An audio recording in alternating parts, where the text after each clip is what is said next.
What is your addiction? Imagining shoot, that's very unlikely to happen. Edit. Thank you for the awards. Nice people of Reddit. This. 100% me too. Caffeine and self-loathing. League of Legends. Hate the game. Hate the community. Hate myself. But I can't quit even after 10 years. Damn. I've only been playing 2 years. Good to know there is no hope in sight. I smoke a lot of weed and have an issue with pornography and masturbation. It's not that bad. It's just the fact I don't really care to stop. Same. Minus the weed. It was smoking and drinking. Oh, and benzos. Now it's running, painting, and cats. Allow me to introduce you to the wonderful world of painting. Weed and backwoods. Tobacco leaves. Some people can smoke weed and be cool. But I wanted to spend all day every day high. A week sober tomorrow. And even though that's not much time, it still feels rewarding knowing I have some controlled party popper. I've been high for 5 years straight pretty much. A week is a long time, man, good job. I'm sure it has felt like time flew by. Orange juice. This is not a joke. I'm addicted to 100% natural OJ. With or without pulp, sugar. I'm 300 pounds. Cracking down on this addiction and exercising more is what I need to do to better myself. I'm rooting for ya. I hope you are diligent in your journey. Envision your end goal and nothing can stop you along the way. Enjoy the process and work hard. People pleasing. I'm a codependent and that word means so much more than I thought it did. Listening to audiobooks by Brené Brown really gave me a different outlook on my people pleasing addiction. Staring at my phone for hours. It's making me depressed, but I can't stop. I'm trying to combat this by downloading books onto my phone. The idea is to read something of worth instead of mindless scrolling. Today is day 1. Yet here I am on Reddit. Best get back to that book. Dachshunds and chapsticks. I have over 65 different chapsticks and I keep buying more. But how many dachshunds do you have? Break fluid. The good news is that I can stop anytime I want. God damn it, take my upvote mayo. Sugar. And it's slowly but surely killing me. Almost everyone in America I would know because I have the same issue. Constantly daydreaming and ignoring the real world. I used to do that a lot too but stopped. Cocaine. But I'll be 4 years drug free in December. Reddit. Thank you everyone for the awards and kind words. Red heart. If you're struggling with substance abuse and ever need someone to talk to who's been through it too, DM me anytime. I just got out of rehab for the first time for coke. It took so much from me. Coffee. Oh man. So much. Constant suicidal thoughts, they keep me calm and make me feel there is an exit. But I am too scared to suicide when I remember people who loves me. It's weird, I think the same way.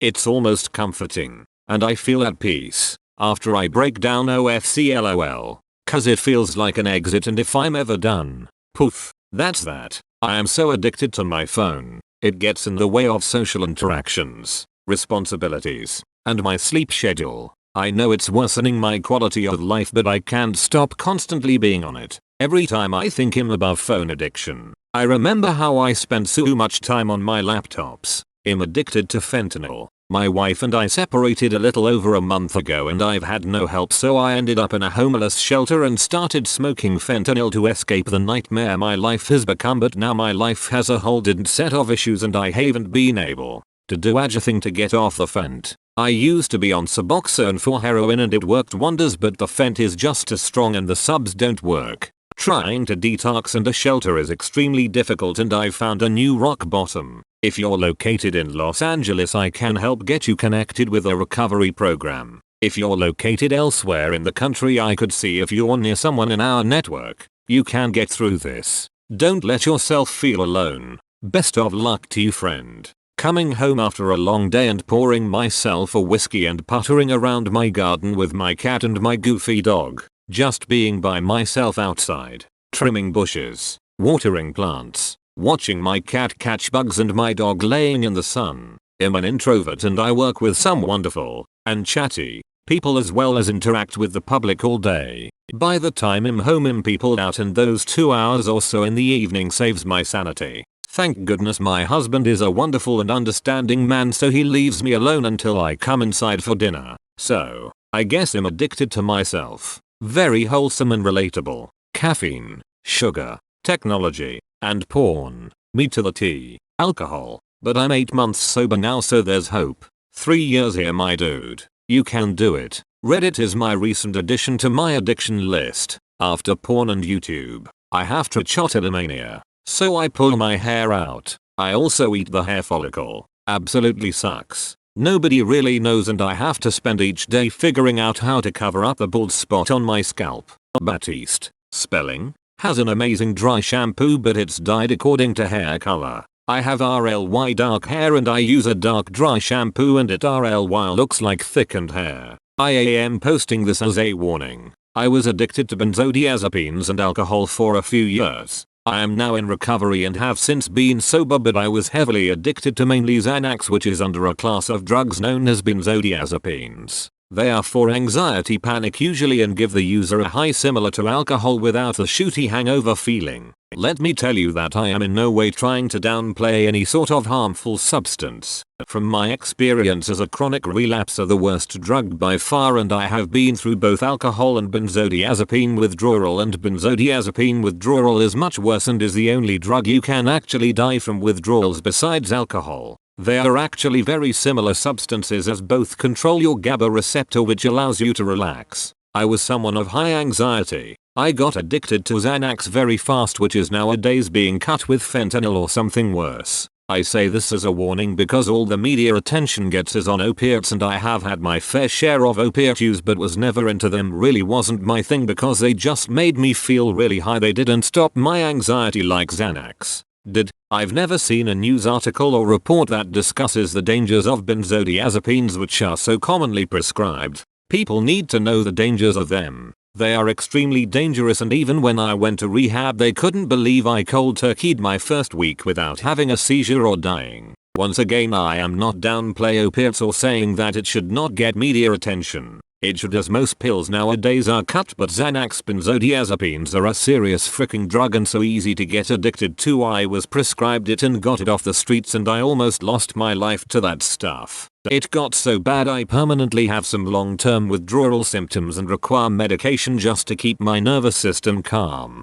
I have completely destroyed my nervous system by this, but I learned for the better. Especially today, everything is cut. If you believe it or not, my doctor is one of the best addiction specialists in the nation, and he is the one who tells me that today's pills are cut with methylfentanyl, another opiate, and is killing more people. Stay away from benzodiazepines. Only use them if you are prescribed. I don't want to act like one drug is worse than the other, but I am just writing this to inform, and I hope this post helps someone. If you are going through addiction, do not quit cold turkey. Consult a doctor immediately. They want to help, and life does get better after. It's hard as frick, but my life is way better now than it was when I was high all the time. Message me if you're having any problems, questions about addiction. I would be happy to talk. Damn dude, you are a true champ for quitting this shoot. Takes a lot of courage and willpower. Also, thanks for sharing. Wish you good luck. Overthinking and stressing. Woozy face with uneven eyes and wavy mouth.